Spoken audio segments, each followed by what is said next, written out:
সুনাই সমষ্টির কাপ্তানপুর জিপির রকরফারে এক গড়ুয়া বৈঠকে উপস্থিত জনতা দল ইউনাইটেড 2026-এর আসন্ন বিধানসভা নির্বাচনে সুনাই সমষ্টির বিধায়ক পদপ্রার্থী মিনার হোসেন মাজার ভূঁইয়াকে কাছে পেয়ে গ্রামবাসীরা তাদের রাস্তার অভিযোগ করেন এবং মিনার হোসেন মাজার ভূঁইয়া প্রয়োজনীয় সহযোগিতা করার আশ্বাসও দেন তিনি। আসসালামু আলাইকুম। আমার নাম হলো আব্দুল কালাম। আমরা হলাম কাপ্তানপুর জিপির মানুষ। আমরা এই রাস্তার লাগে বিভিন্ন দিন থেকে আমরা কষ্ট করি। এই রাস্তা সাজু ভাইয়ে মাটি কিছু ফেলাইছো, আমরা রাস্তার লাগি আমরা কংগ্রেস ছাড়িয়াও আমরা আইসি মনে করলাম। এখন বিভিন্ন ধরো আমরা যাওয়াতে আমরা প্রস্তুত আছি রাস্তার লাগি।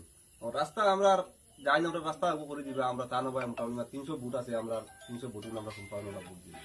আজকে আমি কাপ্তানপুর জিপির হারবার এই আমার আশেপাশে যারা আসেন তারা আমাকে দীর্ঘদিন থেকে যোগাযোগ করে বলেছেন আমি এখানে আসার জন্য, কিন্তু আমি আসতে পারছি না। আজকে এখানে এসে দেখলাম তারা রাস্তার খুব শোচনীয় অবস্থা।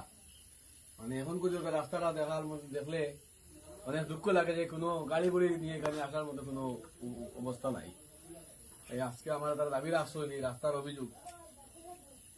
আমি দেখি কিতা করা যায়, যতটুকু পারি সম্ভব আমি ইলেকশনের আগে এই তাদের আবদার দাবিকে আমি পূরণ করার চেষ্টা করব। ধন্যবাদ।